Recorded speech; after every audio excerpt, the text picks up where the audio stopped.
ధవళేశ్వరం బ్యారేజీ నుంచి ప్రధాన పంట కాలువలకు రేపటి నుంచి ఖరీఫ్ సాగునీరు విడుదల చేయనున్నట్లు మంత్రి కందుల దుర్గేష్ తెలిపారు.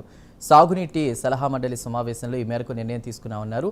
ధవళేశ్వరం బ్యారేజీలో గేట్ల మరమ్మతులకు నిధులిచ్చిన సీఎం చంద్రబాబుకు, గోదావరి కాలుష్య నివారణకు నిధులిచ్చిన డిప్యూటీ సీఎం పవన్ కళ్యాణ్కు ధన్యవాదాలు తెలుపుతూ తీర్మానాలు చేశామని మంత్రి చెప్పారు.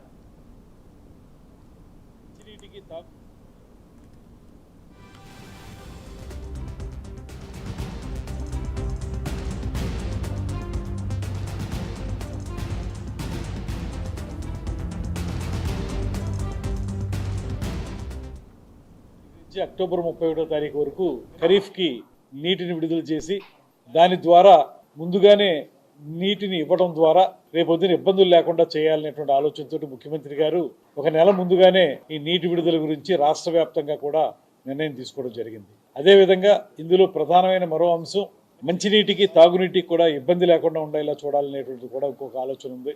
అందువల్లనే రేపు 1వ తారీఖు నుంచే నీటిని విడుదల చేయాలనేటువంటి ఆలోచన చేస్తూ ఉన్నారు.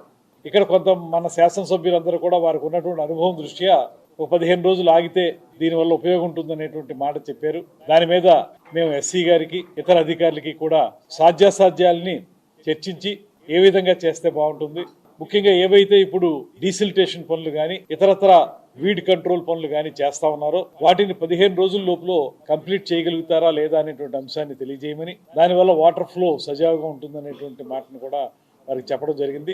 31వ తారీఖున వదిలేటువంటి నీరు ఇది మొత్తం అన్ని ఆయకట్లు కాకుండా గోదావరి బ్యారేజ్కి సంబంధించి ఉన్నటువంటి ఇటుపక్క ఉన్నటువంటి 84,000 ఎకరాలు, అదేవిధంగా అటుపక్క ఏలూరు డివిజన్ కింద వచ్చేటువంటి 45,000 ఎకరాలు, వీటికి సంబంధించినటువంటి ఆయకట్టకు సంబంధించే వదలాలని, తర్వాత ఇతరత్ర ఆయకట్టకు సంబంధించినవి 15 రోజులు 16 రోజుల తర్వాతే ఫేజ్డ్ మేనర్లో వదలాలని నిర్ణయం చేయడం జరిగింది.